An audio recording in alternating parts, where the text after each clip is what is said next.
So ito sir, unit mo. So continue tayo sir no. So hindi ko na i-expire kasi okay naman siya. So ituro ko lang sa iyo kung paano gamitin. So yun nga sir. Full cock mo sir. Nakayuko unit full cock. Medyo siya matigas konti sir pero pag nakahila ka na, malambot na po yan. Then pag mag-cock ka sir, sasabay itong red. Yan, kasi mag-open yung exhaust niya.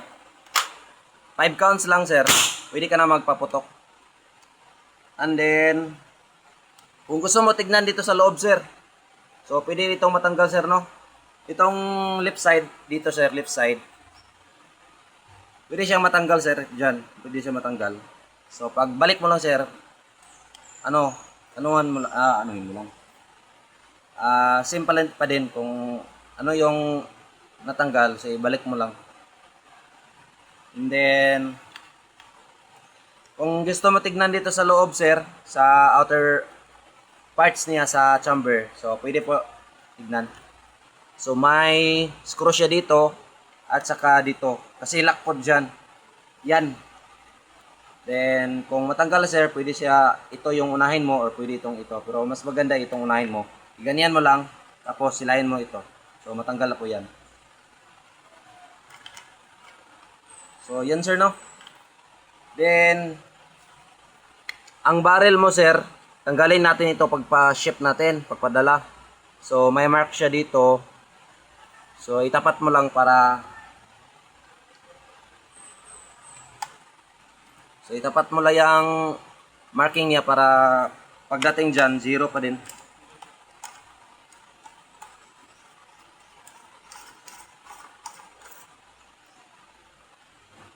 Ito yung barrel mo sir oh. Yan, wala siyang pintura dito para malambot lang siya sa loob. So yan lang. So ito yung mark sir na sinasabi ko. Tapat mo lang siya sa dito sa gitna oh. Yang may gitna. May guhit.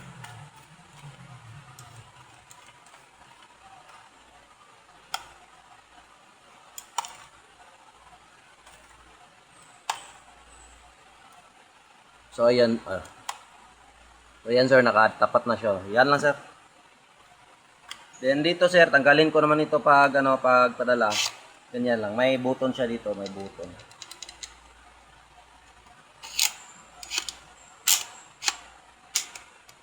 Then ang scope mo sir dito sa pangalawa lang ha. Pangalawa lang kanal-kanal. So galing dito sa una, dito sa pangalawang kanal-kanal. Tapat mo yung bolt para yung alignment niya same pa din.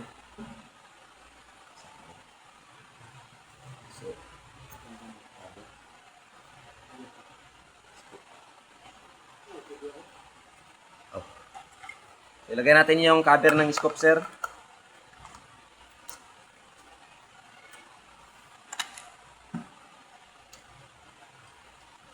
Then pag mangganting ka sir, yun nga, kunin mo yung dalawang open sight para hindi sagabal sa scope. So itsura ng unit mo sir, ganito lang.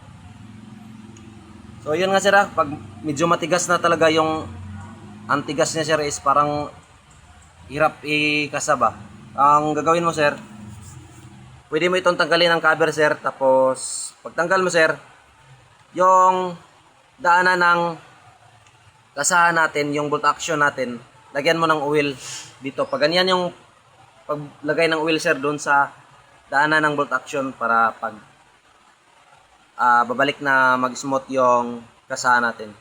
Kasi pwede siyang magtigas pag mawala na yung oil ba. Pero madami namang oil na nilagay ko dito. So matagal pa itong titigas. Then dito sir, may lock siya dito no. Pwede ito kunin para lagyan mo ng extra bala kasi hindi ko yan nilagyan ng screw para pwede siya malagyan ng extra bala. So ganyan po yung diskarte ko dito sir para may naman siya, may silbi. Para hindi siya bulak-bulak lang. So yan po. So, salamat sir. God bless.